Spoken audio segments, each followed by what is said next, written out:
Nesta edição, vamos falar sobre um assunto que ganhou destaque em todo o país: a adultização na infância e na adolescência. O tema voltou ao debate público após a denúncia feita pelo influenciador digital Felca, que revelou casos de menores de idade sendo aliciadas nas redes sociais.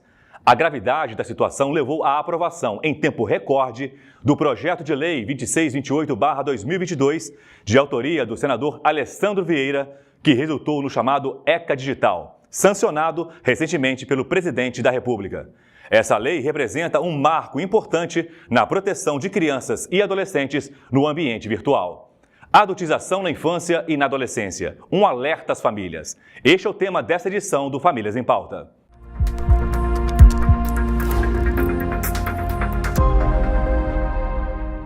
Olá, está no ar mais uma edição do Famílias em Pauta, programa da Sociedade Brasileira de Pediatria. Hoje vamos falar sobre um tema muito importante: a adultização na infância e na adolescência, um alerta para todas as famílias e para ajudar pais e cuidadores a identificar riscos e a proteger seus filhos nas redes sociais. Vamos contar com a participação de dois especialistas.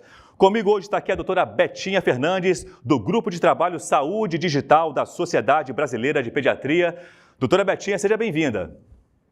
Obrigada pela oportunidade. Obrigado, doutora Betinha. E também o doutor Roberto Santoro, coordenador do Grupo de Trabalho Saúde Mental da Sociedade Brasileira de Pediatria. Doutor Roberto, obrigado por estar aqui conosco mais uma vez. Olá, é um prazer contribuir mais uma vez com esse excelente programa. Muito obrigado. A primeira pergunta para começar, doutor, é para o senhor. Para dizer quais sinais mostram que o filho está sendo exposto a situações de adultos antes da hora. É muito importante a gente observar, né, que, em geral, as crianças que estão sendo expostas a situações indevidas, elas, em primeiro lugar, abandonam as brincadeiras naturais da idade. Depois, é muito comum que essas crianças elas comecem a mostrar uma preocupação exagerada com a aparência, com o corpo ou com questões de sexualidade que não são compatíveis com a idade da criança. Além disso, por conta de que alguns conteúdos para adultos podem ter efeito traumático na infância, você pode também ter alterações de humor, irritabilidade, ansiedade ou retraimento dessas crianças. Uma outra possibilidade é a queda do rendimento escolar e o uso de linguagem inadequada, linguagem de adultos, assuntos de adultos. É muito importante que os pais estejam muito próximos, observando a criança, e diante desse padrão de comportamentos diferentes, que os pais eles não recriminem a criança, mas procurem se aproximar, conversar e entender o que está acontecendo. Obrigado, doutor Roberto. Eu chamo agora a doutora Betinha para responder quais os perigos que existem nas redes sociais e, em geral, que os pais e educadores desconhecem.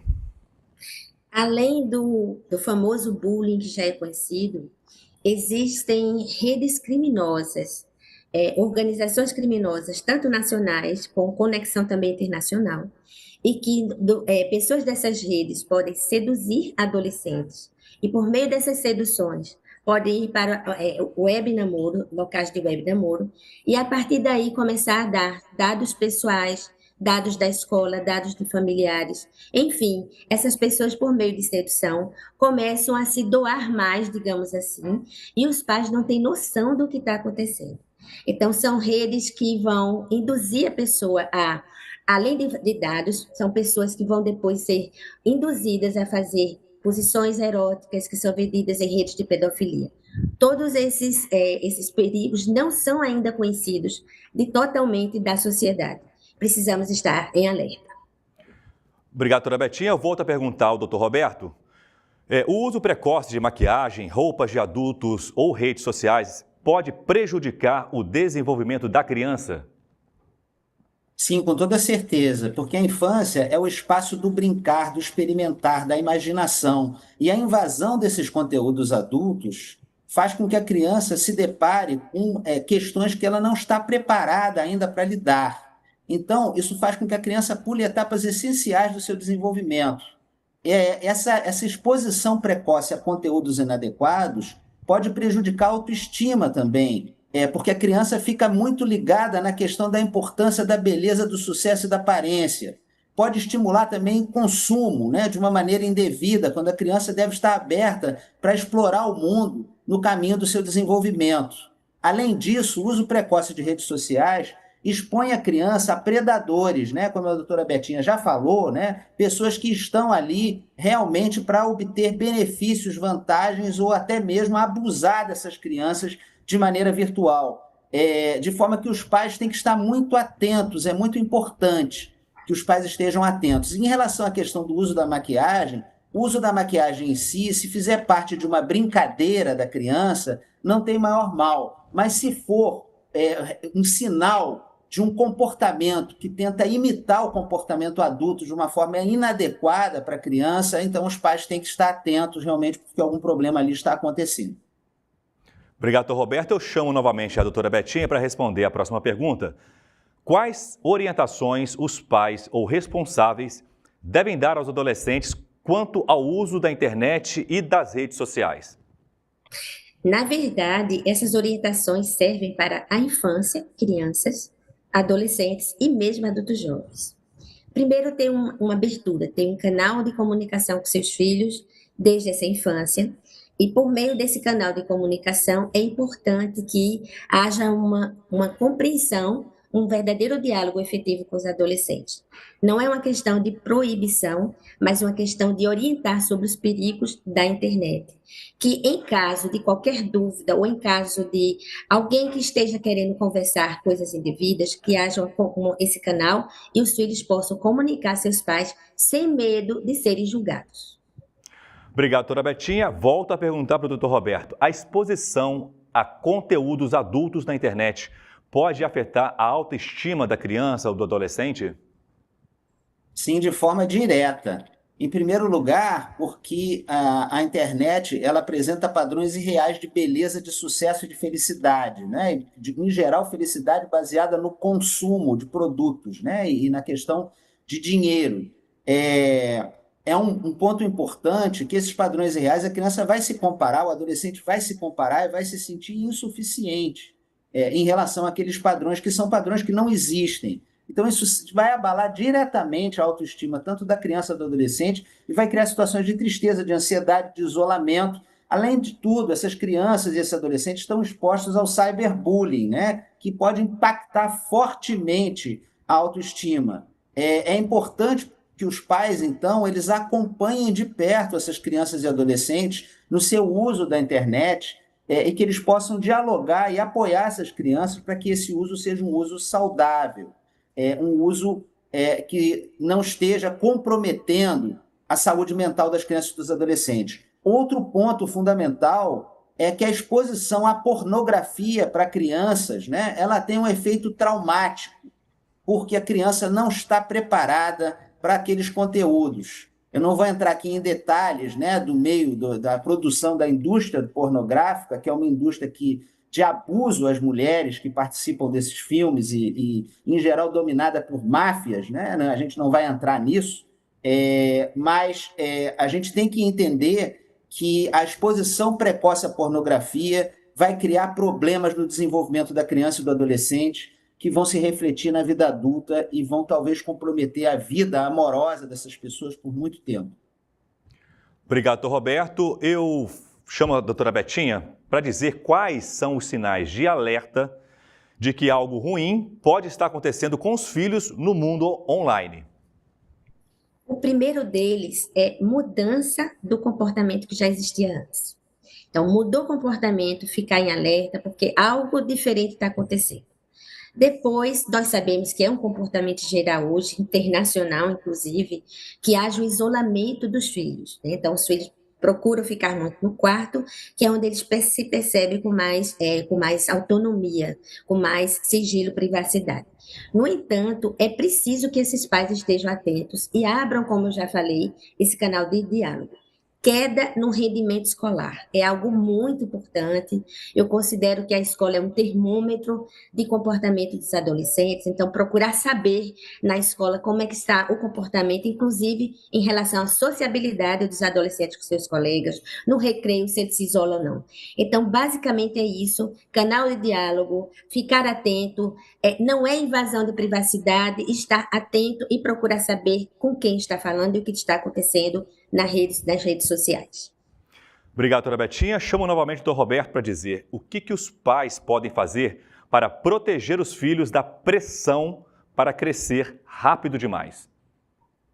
Os pais devem estar presentes de forma afetiva e atenta, criando um diálogo aberto e sem julgamentos dessas crianças e adolescentes. É importante também que os pais tenham a coragem de colocar limites claros. O tempo e o conteúdo das redes sociais devem ser determinados pelos pais. É importante a gente lembrar que crianças e adolescentes são seres em desenvolvimento, e esse desenvolvimento ele precisa ser protegido pelos adultos, de forma que as crianças e adolescentes não estejam expostos a situações de risco.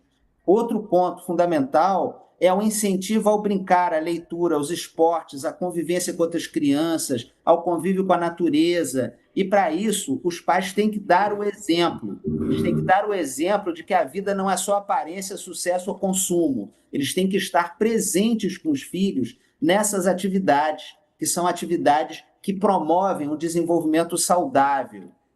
Quando a criança ela se sente segura e amada, e o adolescente também a mesma coisa, dentro da sua família, ela vai resistir mais a essas pressões externas, para que a criança esteja aderindo, às vezes, a coisas que não são saudáveis. É importante a gente entender que as redes sociais, os influencers, os youtubers, eles não estão preocupados com a educação dos nossos filhos. Eles estão preocupados em ganhar dinheiro, quando não é coisa pior. Então, nós precisamos estar muito próximos, muito atentos, participando dessa interação das crianças e dos adolescentes com essas novas mídias. Obrigado, Roberto. Para finalizar, a nossa última pergunta é para a doutora Betinha. Doutora Betinha, em caso de violência cibernética, quais medidas devem ser tomadas para a proteção de adolescentes? A primeira delas é não culpabilizar nem a criança, nem a adolescente. Essas pessoas são vítimas e não provocaram as violências. Então, a primeira coisa é acolher.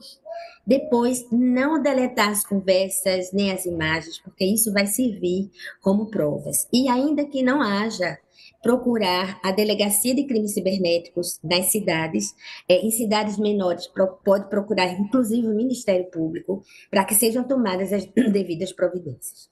Mas o mais importante é isso, acolher, compreender e tomar as providências cabíveis. Existem sites onde se pode fazer a denúncia online, inclusive a denúncia sem precisar dizer o nome, a denúncia anônima. Então, contanto que seja acolhido e procurar locais onde haja profissionais que saibam acolher também de forma presencial, acolher e conduzir essas questões. Essa família vai precisar ser acompanhada por um bom tempo para que não haja um impacto tão grande para as crianças e os adolescentes. Obrigado, doutora Betinha. A gente chegou ao final do Famílias em Pauta. Agradeço a senhora pela participação conosco aqui na primeira vez. Espero que a senhora retorne outras vezes também, de acordo com a temática. Muito obrigado por ter aceitado o nosso convite, doutora Betinha. Foi uma primeira vez muito boa para mim. Espero que haja outras oportunidades e muito obrigada por esse espaço. Obrigado, senhora. Doutor Roberto, mais uma vez conosco, sempre aí ajudando a esclarecer tantas dúvidas. Muito obrigado pela participação também. Eu é que agradeço, estou à disposição para participar de quantos programas a gente puder fazer para contribuir com a saúde mental das crianças e dos adolescentes e das famílias. Muito obrigado. Muito obrigado a vocês. Até a próxima. Tchau, tchau. E no site Pediatria para Famílias da Sociedade Brasileira de Pediatria, você encontra diversos materiais disponíveis sobre a saúde das crianças e dos adolescentes.